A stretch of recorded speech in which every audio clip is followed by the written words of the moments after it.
మహారాజా, కొంతమంది పరిగెత్తిపోయారు ఇళ్లకు, వాళ్ళు అక్కడెక్కడో దాక్కున్నారు, వాళ్ళంతా ఈ భూమిలోనే ఉన్నారు అని చెప్పాలేమో. అప్పుడు ధర్మరాజు ఇలా చెప్పాడు, రాజా, పూర్వం నీ ఆజ్ఞ మేరకు నేను అరణ్యంలో తీర్థయాత్రలు చేస్తున్నాను. ఆ సమయంలో నేను ఈ జ్ఞానాన్ని పొందాను. అప్పుడు దేవర్షి అయినటువంటి లోమశ మహర్షిని దర్శించాను. ఆయన ద్వారా అనుస్మృతి అనే విద్యను పొందాను. పూర్వంలోనే జ్ఞానయోగం ద్వారా దివ్యదృష్టిని కూడా పొందాను అన్నాడు. అప్పుడు ధృతరాష్ట్రుడు ఇలా అడిగాడు, నాయన, ఆ మృతులలో అనాథులు సనాథులు కూడా ఉన్నారు కదా, వారి శరీరాలకు విధిపూర్వకంగా దహన సంస్కారాలు చేస్తావా? అగ్ని సంస్కారం చేసే కర్తలు లేని వారికి, ఆహితాగ్నుడు కాని వారికి కూడా దహన సంస్కారాలు జరగాలి కదా. ఇలా చాలామందికి సంస్కారం చేయవలసి ఉంటుంది కదా. కనుక మనం ఎవరికి సంస్కారం చేయాలో చెప్పు. కొందరిని గరుడ పక్షులు, కొందరిని గద్దలంటూ అటు ఇటు లాగుతున్నాయి. వారికి కర్మ ద్వారా ఉత్తమ లోకాలు లభిస్తాయి అన్నాడు. వెంటనే ధర్మరాజు ధృతరాష్ట్రుడి ఆజ్ఞను పాటించాడు.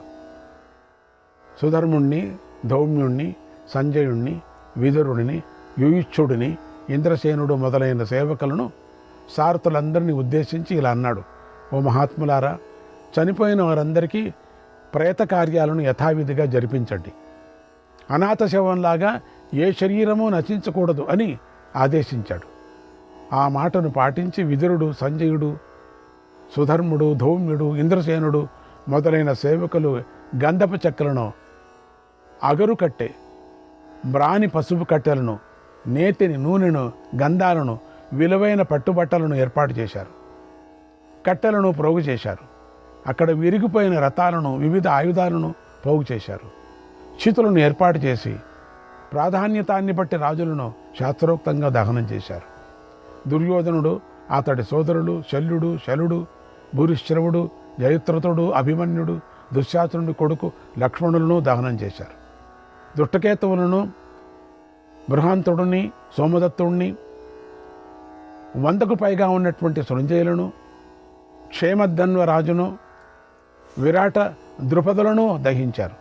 శిఖండిని, దృష్టద్యుమ్నుణ్ణి, యుధామన్యుణ్ణి, ఉత్తమౌజుణ్ణి, బృహద్బలుణ్ణి, ఓపాండవులను, శకుణ్ణి, అచలుణ్ణి, వృషకుణ్ణి అగ్ని సంస్కారం చేశారు.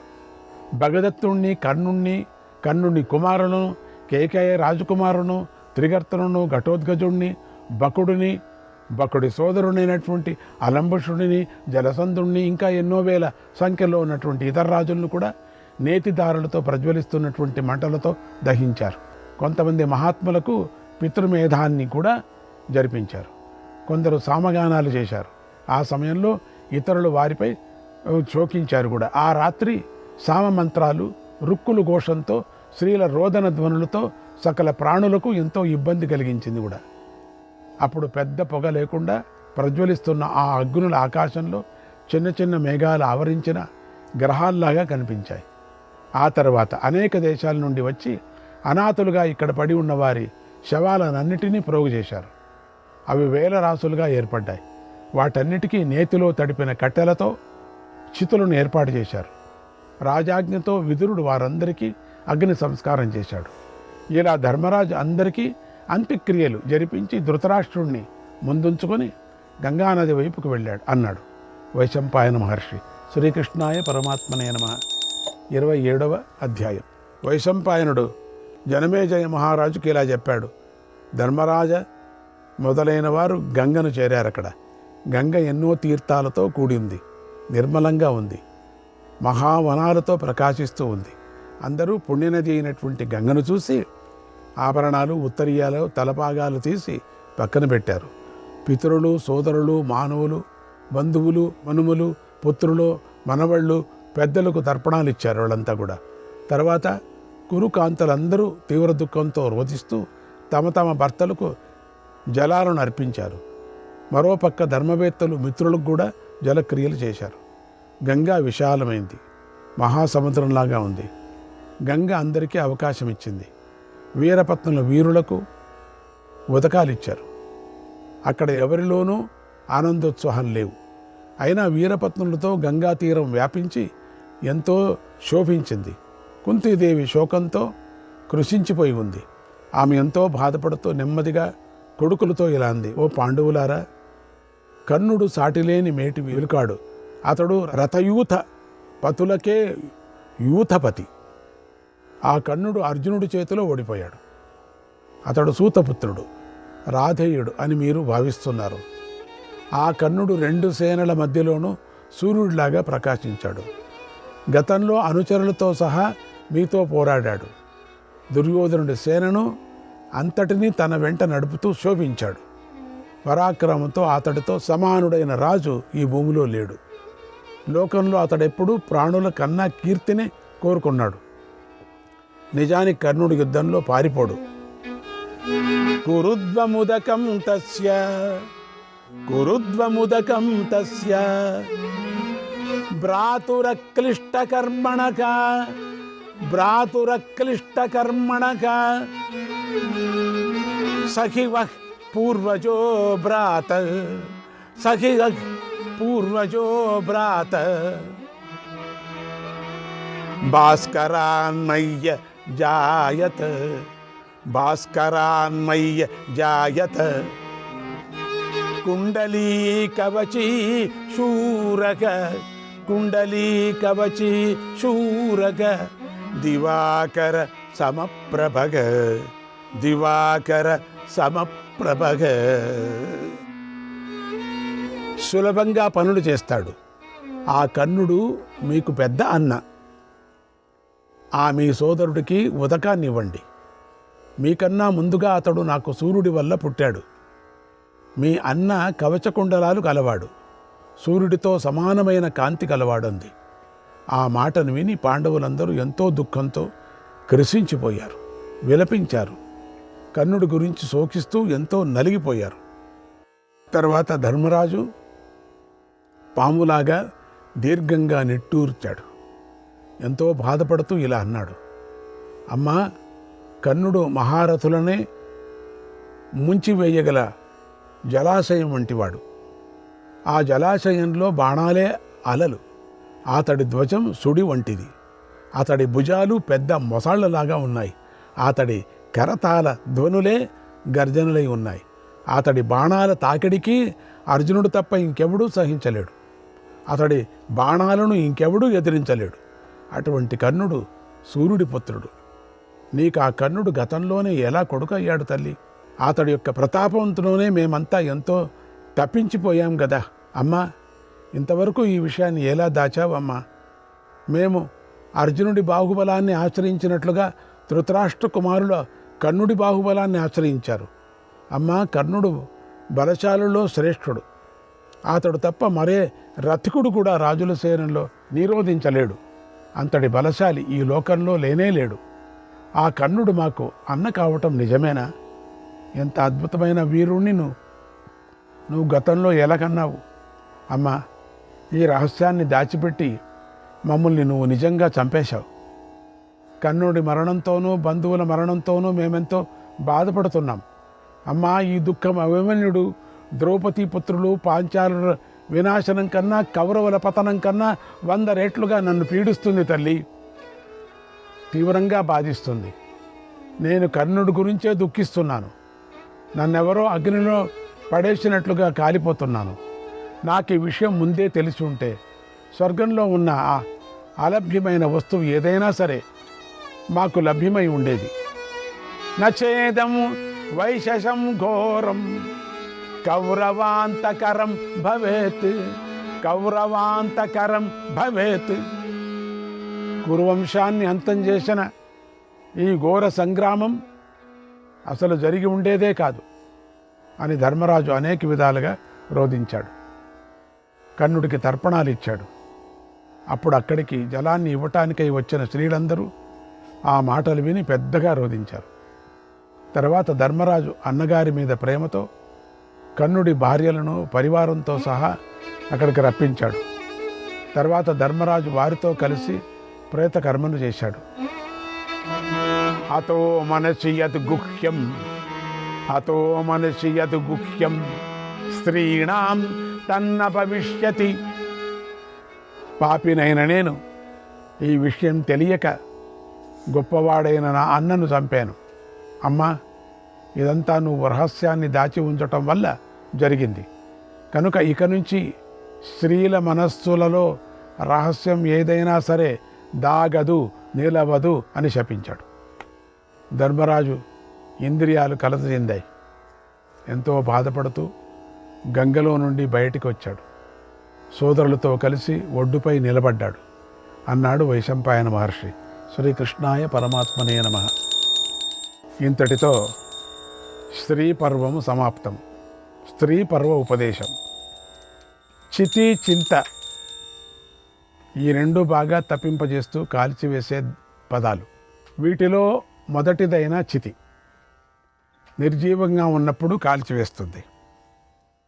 దీనివల్ల బాధ లేదు. కానీ రెండవదైన చింత అతి ప్రమాదకరమైంది.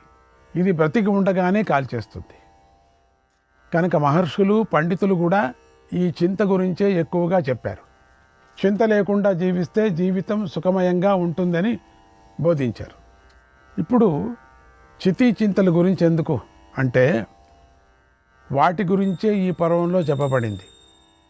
కనుకనే దీనిలో ప్రధానమైనది చింత. కనుక దాని గురించి వ్యాస భగవానుడు చెప్పాడు. చింతను తొలగించుకోండి, లేకపోతే ధృతరాష్ట్రుడిలాగా జీవితాంతం చింతించవలసి వస్తుంది అని బోధించాడు. అవును, నిజమే. ధృతరాష్ట్రుడు జీవితాంతం చింతలో బాధపడ్డాడు. ఇది ధృతరాష్ట్రుడికి మమకారం వల్ల వచ్చింది. విపరీతమైన పుత్రప్రేమ వల్ల వచ్చింది. బాగుంది. ఇప్పుడు ధృతరాష్ట్రుడి గురించి ఎందుకులేండి, మధ్యలో ఈయన ఎందుకు వచ్చాడు అంటే ఈ స్త్రీ పర్వంలో గాంధారి, ధృతరాష్ట్రులే ప్రధాన పాత్రలు కదా, రాకపోతే ఎట్లండి? కనుక కొద్దిగా ఆయన గురించి, ఆయన అంతరంగం గురించి తెలుసుకుందాం. ఈ పాత్ర దృష్టిలో పెట్టుకొని అసూయ ద్వేషాలతో ఏర్పడ్డ చింతను తొలగించుకుందాం. ఆ తర్వాత గాంధారి మాత వ్యక్తిత్వం గురించి, ఆమె యొక్క అంతరంగం గురించి కూడా తెలుసుకుందాం. సహజంగా ప్రతి తల్లిదండ్రులకి పుత్రులపై మమకారం ఉంటుంది, అందులో తప్పు లేదు. కాకపోతే అది మితిమీరకూడదు కదా, హద్దులలో ఉండాలి. తండ్రి పిల్లలను అధర్మ మార్గంలో నడిపించేంత అభిమానాన్ని చూపకూడదు, అది దురభిమానం అవుతుంది. అలాగే పెంచటంలో గుడ్డి ప్రేమ పనికిరాదు. పిల్లలను అధికార మదంతోనూ ధనమదంతోనూ పెంచరాదు. వారికి కష్టసుఖాలు తెలియాలి, తెలిసేటట్లుగా నేర్పాలి. మంచి చెడులు తెలిస్తేనే జీవితంలోని వెలుగు నీడలలో సుఖదుఖాలతో తగిన విధంగా వారు ప్రవర్తిస్తారు.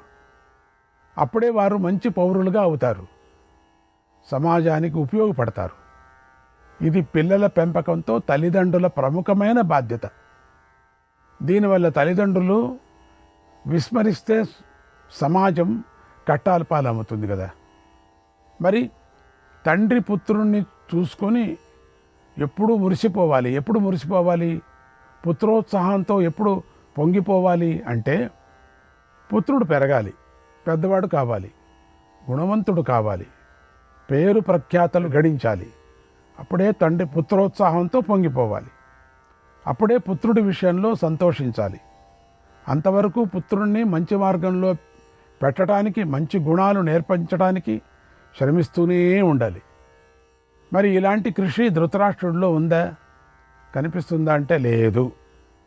తన పుత్రులు స్వార్థపరులుగా అవుతూ ఉంటే చూస్తూ ఊరుకున్నాడు. అక్రమార్జన చేస్తుంటే ఆనందిస్తూ ఉన్నాడు. అధర్మ మార్గంలో నడుస్తుంటే పట్టించుకోకూడా లేదు. పోనీ ఆయన తనకు తండ్రి అయినటువంటి వ్యాస భగవానుడి మాట అయినా విన్నాడా అంటే లేదు. బుద్ధిమంతుడు తమ్ముడు అయినటువంటి విదురుడు మాట విన్నాడా అంటే అది కూడా లేదు. ఎందరో మహర్షులు వచ్చి బోధలు చేశారు, వారి మాటలైనా పట్టించుకున్నాడా? ఆ బోధల్లో ఒకటైనా రెండైనా ఆచరించాడా అంటే అది లేదు. చూసారా ధృతరాష్ట్రుడు ఇంతటి మూర్ఖుడు. మామూలు గుడ్డివాడితో లోకానికి చేడు కలగదు. ఎందుకంటే అతడు తన జీవితాన్ని ఎలాగోలా గడిపేస్తాడు. అతడు మంచిగానే ఉంటాడు, ఎవరికీ హాని చెయ్యడు. కానీ వివేకం లేని గుడ్డి వాళ్లతోనే లోకానికి చేటు. ధృతరాష్ట్రుడు అటువంటి వాడు. ఎప్పుడో 5,000 సంవత్సరాల క్రిందం పుట్టిన ధృతరాష్ట్రుడి పాత్ర ద్వారా వ్యాస భగవానుడు లోకానికి ఎంతటి మంచి బోధ చేస్తున్నాడో గ్రహించండి. ధృతరాష్ట్రుడికి బయట చూపే కాదు, ఆయనకు లోపల చూపు కూడా లేదు ఆయనకి. అంటే బాహ్య నేత్రంతో పాటు వివేక నేత్రం కూడా లేదు ఆయనకి. అందుకే వ్యాస భగవానుడు తన పుత్రుడికి తగిన పేరే పెట్టాడు. ధృతరాష్ట్రుడు అంటే రాష్ట్రాన్ని ధరించినవాడు అని అర్థం. రాష్ట్రం అంటే రాజ్యం. అంటే ఎవరి రాజ్యాన్ని పట్టుకున్నాడు? తనది కాని ఇతరుల రాజ్యాన్ని పట్టుకున్నాడు. దానికి సంబంధించిన యజమాని వచ్చి అడిగినా ఇచ్చేందుకు మనసొప్పక లేనిపోని సాకులు చెబుతూ మభ్యపెట్టి ప్రయత్నం చేశాడు. మభ్యపెట్టేటువంటిది అని ధృతరాష్ట్ర పదానికి అర్థం. అటువంటి వాడికి మితిమీరిన పుత్ర మమకారం ఉంది. దీంతో పీడించబడేవారు పుత్రులను అదుపులో పెట్టలేరు కదా, దండించలేరు, పుత్రులను విడవలేరు, వారికి దూరంగా కూడా ఉండలేరు. వీలైనంత వరకు ఉపేక్ష భావం వహిస్తారు. ధృతరాష్ట్రుడు కూడా తన పుత్రుల విషయంలో ఇలాగే ప్రవర్తించాడు. అయితే పరిస్థితులు ఎప్పుడూ ఒకే రకంగానూ అనుకూలంగానూ ఉండవు కదా. అందుచేత పరిస్థితులు మారాయి. ప్రతికూల పరిస్థితులు ఎదురయ్యాయి. చెడు ఎదురైంది. అప్పుడు ధృతరాష్ట్రుడు ఏం చేయలేకపోయాడు. లోపల కుమిలిపోయాడు. చివరికి పుత్రనాశనానికి, ఆత్మనాశనానికి, సంఘనాశనానికి కారణమయ్యాడు. ఇలా అన్ని విధాలుగాను అప్రయోజకుడు అయ్యాడు. అపకీర్తి పాలయ్యాడు. ఒక మంచి తండ్రిగా విజయాన్ని సాధించలేకపోయాడు. విచిత్ర వీరుడి యొక్క పెద్ద కుమారుడు ధృతరాష్ట్రుడు. ధృతరాష్ట్రుడి పెద్ద తమ్ముడు పాండురాజు, చిన్న తమ్ముడు విదురుడు. ధృతరాష్ట్రుడికి గల గుడ్డితనం కారణంగా కురు రాజ్యానికి పాండురాజే రాజయ్యాడు. అక్కడి నుంచి ధృతరాష్ట్రుడికి కడుపు మంట ప్రారంభమైపోయింది చూడండి, అప్పటి నుంచే. అయితే పాండురాజు ధర్మాత్ముడు. తానెప్పుడు కూడా రాజు కావాలని అనుకోలేదు. పాపం అన్నగారినే రాజ్యానికి ప్రతినిధి చేశాడు, రాజుగా భావించాడు. అన్నీ ధృతరాష్ట్రుడికి చెప్పివేశాడు, అప్పచెప్పాడు. మరి అలా అయితే అన్నదమ్ముడి పైన విశ్వాసం చూపించాలి కదా, అసూయ ద్వేషాలు పెట్టుకోకూడదు కదా. కానీ ధృతరాష్ట్రుడు పాండురాజు మీద ప్రేమ చూపించలేదు, అసూయ ద్వేషాలు పెంచుకున్నాడు. పదవీ దాహం యొక్క రుచి తెలిసింది కనుక పదవిని సుస్థిరం చేసుకోవాలని అనుకున్నాడు. ఇంతలో పాండురాజుకు కాలం కలిసి రాలేదు. నువ్వు భార్యను తాకితే మరణిస్తావు అనే శాపం పాండురాజుకు తగిలింది. దాంతో ధృతరాష్ట్రుడికి గల కల నెరవేరిపోయింది. ఇక రాజ్యం నాదే అనుకున్నాడు. పాండురాజుకు పిల్లలు పుట్టరు అనుకున్నాడు. దాంతో ధృతరాష్ట్రుడు పొంగిపోయాడు. అయితే అదృష్టం కొద్దీ దేవతా వరం వల్ల పాండురాజుకు 5 పుత్రులు పుట్టారు. వారితో అందరికంటే ముందుగా ధర్మరాజు పుట్టాడు. తర్వాత దుర్యోధనుడు మొదలైన వారు పుట్టారు. మొదటిగా ధర్మరాజు పుట్టాడు అనే మాట విని ఒక్కసారిగా కుంగిపోయాడు. అసలే నాకు రాజ్యార్హత లేదు, ఇప్పుడు నా పుత్రుడికి కూడా రాజ్యం దక్కదు, ఇప్పుడేం చేయాలి అని చింతించాడు. సతమతమైపోయాడు. పాండురాజు తనకిచ్చిన రాజ్యం మళ్ళీ ధర్మరాజుకు వెళ్ళిపోతుంది, ఇప్పుడెలా? రాజ్యాన్ని అతడికి దక్కకుండా చెయ్యాలి, తన పుత్రులకే రాజ్యం దక్కాలి అని అసూయ ద్వేషాలతో బగ్గుమని మండిపోయాడు. పైగా రాజ్యంలోని ప్రజలు దుర్యోధనుడు మొదలైన తన సంతానాన్ని ఎవరూ మెచ్చుకోవటం లేదు. అందరూ పాండవుల్ని మెచ్చుకుంటున్నారు. హక్కు ప్రకారంగాను, పెద్దల కోరిక ప్రకారంగాను, ప్రజల కోరిక ప్రకారంగాను ధర్మరాజే యువరాజు అయ్యే పరిస్థితులు ఏర్పడిపోయాయి. ధృతరాష్ట్రుడు ఏమీ చేయలేకపోయాడు. ఒకవేళ పాండవులు అనర్హులైతే రాజ్యం నుంచి గెంటివేయచ్చు, కానీ వారు అనర్హులు కారు. అవిధేయులైతే త్రోసివేయవచ్చు, కానీ వారు అవిధేయులు కారు.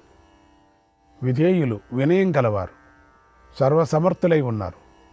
అందుచేత ధృతరాష్ట్రుడికి గత్యంతరం లేని పరిస్థితి ఏర్పడింది. ధర్మరాజును కురు రాజ్యానికి యువరాజును చేశాడు.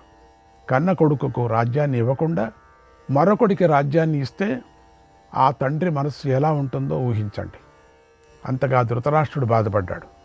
పైగా పెద్దలలో మంచిగా ఉండాలి, ప్రజల్లో మంచిగా ఉండాలి, చెడుగా మాత్రం కనిపించకూడదు. అర్హత గల ధర్మరాజు నుండి ఎలాగైనా అధికారాన్ని లాగేసుకోవాలి, పీఠమెక్కిన వాడిని కిందకు లాగేయాలి అని ఆలోచించాడు. శ్రీకృష్ణాయ పరమాత్మనే నమః.